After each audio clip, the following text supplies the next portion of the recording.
কেউ যখন আপনাকে একটা উপকার করে দেয়, আপনার আমার থ্যাংক ইউ বলতে মনে থাকে। পানি দিল, থ্যাংক ইউ বলতে মনে থাকে। কিংবা কোনো রেস্টুরেন্টে নিজের পয়সা দিয়ে খাচ্ছেন, তারপরও কেউ একজন যখন আপনাকে খাবারটা সার্ভ করলো, আপনি কিন্তু তাকে অটোমেটিকলি বলছেন থ্যাংক ইউ, থ্যাংক ইউ। এতটুকু আপনার আমার মনে থাকে। কিন্তু যেই রহিমুর রহমান না চাইতে ঘরের মধ্যে আপনার আমার জন্য রিজিক পৌঁছায় দিচ্ছেন, সে আল্লাহর দেওয়া খাওয়ার আগে বিসমিল্লাহ বলতে মনে থাকে না, খাওয়ার পরে আলহামদুলিল্লাহ বলতে মনে থাকে না। তারপরও আল্লাহ বলে যে খাবার দিতে থাক, ফেরেশতা রিজিক পৌঁছাইতে থাক। আল্লাহ ব্যাপার কি, তোমাকে তো একবার আলহামদুলিল্লাহ বলে থ্যাংক ইউ দিল না। আল্লাহ পাক বলে যে আমার বান্দা একটু ভুলা মন আর কি, সবাইকে মনে রাখছে, শুধু আমাকে ভুলে গেছে।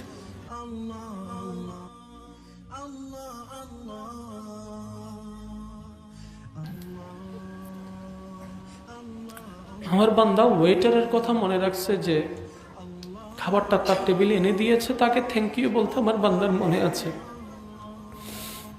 এক গ্লাস পানি যে তুলে দিয়েছে, তাকে থ্যাংক ইউ বলতে আমার বান্দার মনে আছে।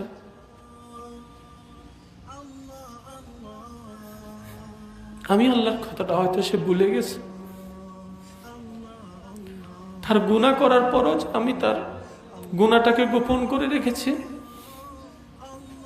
মান সম্মান এখনো পর্যন্ত বজায় রেখেছি। আমার বান্দা হয়তো সেটা অনুভব করতে ভুলে গেছে।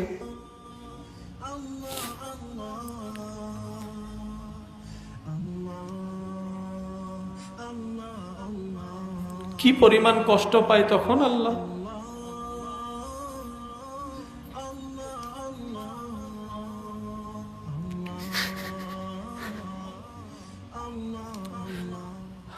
এটা পাই নাই, সেটা পাই নাই, এই আফসোস সেই আফসোস, হাজারটা আবদার, হাজারটা আল্লাহর কাছে কিন্তু জানিয়েছি। আল্লাহ এটা পাইলাম না, সেটা পাইলাম না, ওকে এটা দিলা, আমাকে সেটা দিলা না, হাজারবার বলেছি। আল্লাহ যতটুক দিয়েছেন এতটুকুর কি শুকরিয়া আপনি আমি আদায় করতে পেরেছি এখনো? একবার আল্লাহর দরবারে শুকরিয়া আদায় করেছি? চাই আমরা অনেক কিছুই, আল্লাহ আপনার আমার কাছে বেশি কিছু চাই না। আল্লাহ শুধু এতটুক চায়, আমি যখন আমার বান্দাকে কোনো কিছু দান করব, আমার বান্দা যেন মন থেকে একবার আলহামদুলিল্লাহ বলে।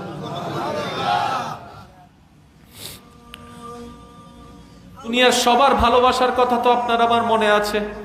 10 বছর আগে কেউ যদি আপনাকে কোনো একটা উপকার করে, সেই উপকারের কথা আপনার আমার মনে আছে। যিনি প্রতিটা সেকেন্ডে সেকেন্ডে আপনার আমার উপকার করে যাচ্ছেন, সেই আল্লাহকে ভুলে রইলাম কিভাবে?